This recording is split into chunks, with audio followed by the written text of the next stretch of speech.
Essa passagem que está no Evangelho de João, capítulo 12, eu vou chamar aqui de se derramando aos pés de Jesus. O Evangelho de João, capítulo de número 12, diz assim: 6 dias antes da Páscoa foi Jesus para Betânia, onde estava Lázaro, a quem ele ressuscitara dentre os mortos. Deram-lhe, pois, ali uma ceia. Marta servia, sendo Lázaro um dos que estavam com ele à mesa. Então, Maria, tomando uma libra de bálsamo de nardo puro, muito precioso, ungiu os pés de Jesus e os enxugou com os seus cabelos, e encheu-se toda a casa com um perfume de bálsamo. Mas Judas Iscariotes, um dos seus discípulos, o que estava para traí-lo, disse: Por que não se vendeu este perfume por 300 denários e não se deu aos pobres? Isto disse ele, não porque tivesse cuidado dos pobres, mas porque era ladrão e, tendo a bolsa, tirava o que nela se lançava. Jesus, entretanto, disse: Deixa que ela guarde isto para o dia em que me embalsamarem, porque os pobres sempre tendes convosco, mas a mim nem sempre me tendes. Essa história é uma das minhas histórias favoritas da Bíblia. Favoritas mesmo, tá entre as primeiras. Eu acho o gesto de Maria maravilhoso, eu acho tudo que aconteceu ali, assim, incrível. O jeito que ela vai até Jesus, o jeito que ela se derrama aos pés de Jesus, a reação das pessoas, a reação de Jesus, tudo é tão perfeito. Sabe aquele tipo de texto que você lê e você fala, eu queria ser a pessoa? Eu queria ser Maria, sabe? Porque ela fez algo muito lindo, assim. Ela pôde demonstrar o amor dela por Jesus de uma forma muito inspiradora. Antes disso, Jesus havia ressuscitado Lázaro, algo que provava, né, a sua identidade messiânica. Os judeus, eles tinham inveja de Jesus. E por esse motivo, né, por ele ter ressuscitado Lázaro, eles tentavam matá-lo, encontrar um jeito para matar ele. Muitos subiram a Jerusalém para se purificarem para a Páscoa. E se perguntavam, né, será que Jesus vai aparecer? Será que ele vai vir para a celebração? O clima era tenso. Tinha aquela expectativa. Uns queriam vê-lo porque criam que ele era o Messias, o Cristo prometido, né? Que traria a redenção para o povo de Israel e reestabeleceria o reino de Davi na terra. Muitos tinham essa expectativa. E outros não, outros ficavam preocupados, duvidavam, né? Não criam nele. Então assim, alguns criam, outros não. Os fariseus queriam prender ele por inveja, por conta da quantidade de sinais que ele realizava e atraía as pessoas até ele. 6 dias antes da Páscoa, Jesus vai novamente a Betânia visitar Lázaro, né, que ele tinha ressuscitado. E ali fizeram um jantar, né, para eles. É na casa de um rapaz chamado Simão Leproso. Vocês vão encontrar nos outros evangelhos descrevendo bem isso. Eu imagino naquela mesa, sabe, do jantar ali, todo mundo sentado, Jesus, Marta servindo, né? E Marta não para de ficar trabalhando, todo mundo ali em volta da mesa com Jesus. E Lázaro, que tinha morrido, estava nesse jantar, sentado na mesa. Imagina eles falando assim, eu imagino o Lázaro falando assim, eu estava dormindo, e aí eu ouvi a voz de Jesus, e aí eu nem percebi, eu estava morto, né, não sei, talvez, né, Lázaro explicando como que ele estava se sentindo enquanto estava doente, e aí depois que ele morreu, talvez Jesus dizendo como que isso aconteceu, olha, o Filho do Homem trouxe Lázaro, explicando, né, tentando explicar, e a nossa mente, né, a mente das pessoas limitadas não conseguia entender, então todos estavam ali perplexos com Jesus, Lázaro, os amigos, talvez rindo, sabe aquele final de filme feliz, todo mundo à mesa rindo, olha, essa doença acabou em ressurreição, os discípulos, né, dizendo, vocês não acreditam. E ele falou pra gente, não, essa doença não é pra morte. E a gente, poxa, quando ele morreu pensou, ué. E aí aquela conversa toda na mesa ali, Marta servindo, todo mundo, né? Tudo acontecendo, todo mundo encantado com Jesus, aquele clima maravilhoso ali e tal, e todo mundo celebrando, olhando para Jesus, comendo ali. Então chega Maria, no meio do jantar, no meio da celebração, e ela quebra o frasco de alabastro, né, que continha ali o perfume. Então assim, a gente quando pensa isso, a gente pensa assim que é um perfumezinho, né? A gente pensa naquelas amostras grátis, né? Mas não era. A Bíblia fala que esse perfume valia 1 ano de trabalho. Imagina você trabalhando durante 1 ano só para comprar um perfume. Nessa versão que eu li aqui, fala que era 1 libra, que é mais ou menos ali meio litro, né? Mais ou menos meio litro de perfume puro, não é misturado, é puro. Ela chega no meio da festa, né? E quebra meio litro de perfume e derrama em Marcos, no Evangelho de Marcos 14:3, diz que ela derramou sobre a cabeça de Jesus todo aquele perfume.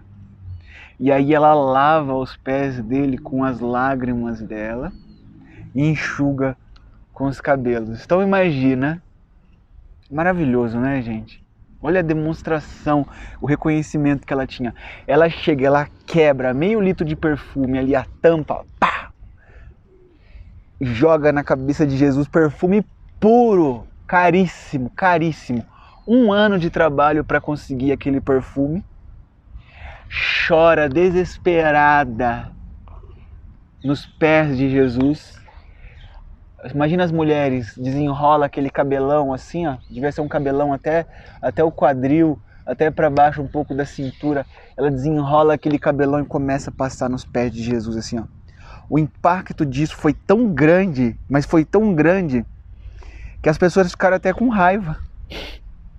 O Judas não aguentou, já falou, que é isso? Por que não vendeu esse perfume e desse o dinheiro aos pobres? As pessoas, a demonstração de amor de Maria foi tão grande que as pessoas não conseguiam lidar com aquele gesto. Foi uma coisa que incomodou até. Sabe o que mais indignava aquelas pessoas? Elas não achavam que Jesus merecia todo aquele, na opinião delas, né, exagero. Né? E aí começa a desculpa, né? Quando a pessoa ela não consegue aceitar o derramamento de outro, a entrega de outro, né? Ela começa já com as desculpas. Poxa, podia vender para ajudar os pobres, podia fazer isso, podia fazer aquilo, para justificar o quê? Ela não se derramar, a pessoa não se derramar como Maria fez. Incrivelmente, irmãos, Jesus sabia o que passava na cabeça das pessoas. Então assim, eu devo me derramar aos pés de Jesus e buscar o temor, o fervor, a admiração que ele merece. Roma dominava o mundo no tempo de Jesus e não admitia outro rei, outro imperador que não César. Um centurião romano chega até Jesus e o chama de Senhor. E ainda diz a ele, eu não sou nem digno de que o Senhor entre na minha casa. Eu tenho um servo doente, precisando de cura. Dá apenas uma ordem e eu sei que ele vai ser curado. E ele justifica, porque eu também sou homem que tenho autoridade sobre outros e tem outros que têm autoridade sobre mim. Quando eu digo a um vai, ele vai. Quando eu digo fica, ele fica. E isso chamou a atenção de Jesus, que Jesus diz até assim, nunca vi uma fé do tamanho da desse homem, nem dos que são aqui da casa de Israel, eu vi uma fé como a desse homem. E aí esse estrangeiro vem e demonstra essa fé. Por quê? Ele entendeu, o centurião romano, que Jesus era um rei. E ele estava se curvando à autoridade de Jesus. O que Maria está fazendo aqui nessa cena? Maria está reconhecendo a autoridade e o poder de Jesus diante de tudo que Jesus vinha fazendo, porque eles já eram amigos, eles já eram conhecidos. Diante de tudo isso que está acontecendo, mais a ressurreição de Lázaro, ela está perplexa, ela não consegue lidar. Ela ajoelha aos pés de Jesus, ela quebra o perfume, ela entrega aos pés de Jesus aquilo que ela tem de mais precioso e chora, porque ela diz: esse é o meu Deus.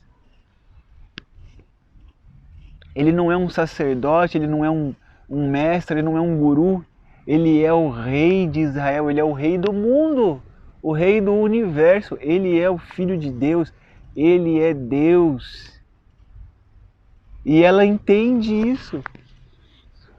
E ela vai lá e derrama o perfume valioso que ela trabalhou 1 ano para conseguir, para conquistar. Essa história me impacta porque ela me faz pensar: o que mais precioso eu tenho na vida? Minha família? Meu casamento? Meus filhos? Meus negócios? Maria me ensina nessa história que eu preciso derramar tudo isso aos pés de Jesus e o adorar mais do que tudo isso. Muitas vezes nós aprendemos que nós não devemos amar as outras coisas. Irmãos, nós somos chamados para amar. Amar aquilo que é bom. Amar aquilo que vem de Deus. Aquilo que Deus ama, nós devemos amar. O que nós não devemos fazer é amar mais do que nós amamos a Deus. Mas o amor de Deus se manifesta em nós quando nós amamos nossa família, nossos amigos, mas não mais do que a Deus. Consegue compreender a diferença? É sutil, mas é perceptível.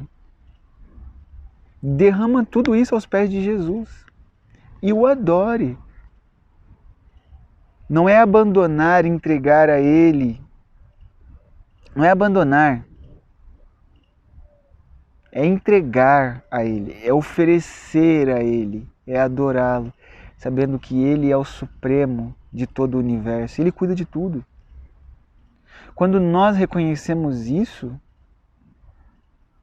nós devemos derramar completamente aos pés dele: Senhor, eu estou aqui porque Tu és maravilhoso, eu entrego a minha família nas Tuas mãos. Eu entrego os meus sonhos, os meus planos, eu entrego a direção da minha vida ao Senhor. Ó Deus, eu coloco as minhas emoções diante de Ti, para que o Senhor as conduza de maneira que o Seu nome seja glorificado. Essa capacidade nós atingimos no momento da cruz. Quando Jesus ele é crucificado e morto pelos nossos pecados, ele se entrega à morte pelos nossos pecados. E a partir disso, nós somos aceitos por Deus Pai, perdoados, e quando ele ressuscita, nós ressuscitamos junto com ele. O batismo é isso.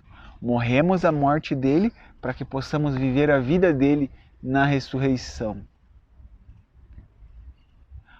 Era impossível para nós, porque o pecado nos escravizava a servir o egoísmo, nos escravizava a servir o ódio, a amargura, o rancor, a vingança. Mas quando Jesus entra na história, caminhando sobre a terra, demonstrando através de milagres, sinais, prodígios, que o poder de Deus era sobre ele, que ele era aquele que deveria levar sobre si as nossas culpas, ele se entrega para que o poder de Deus venha sobre nós novamente e reestabeleça a conexão que nós tínhamos com Deus, que foi perdida no Éden. Toda a Bíblia vem falando a respeito disso. Toda a Bíblia vem mostrando a luta do homem para tentar permanecer no caminho de Deus e o que era impossível até o sacrifício de Jesus. Louvado seja Deus! Jesus pagou o preço altíssimo para que nós pudéssemos nos aproximar de Deus. E Maria reconhece isso. Maria reconhece isso. E ela celebra isso. E ela se entrega em adoração, em amor a Jesus. Ah, irmãos, eu amo essa passagem. Essa passagem ela é uma das minhas favoritas.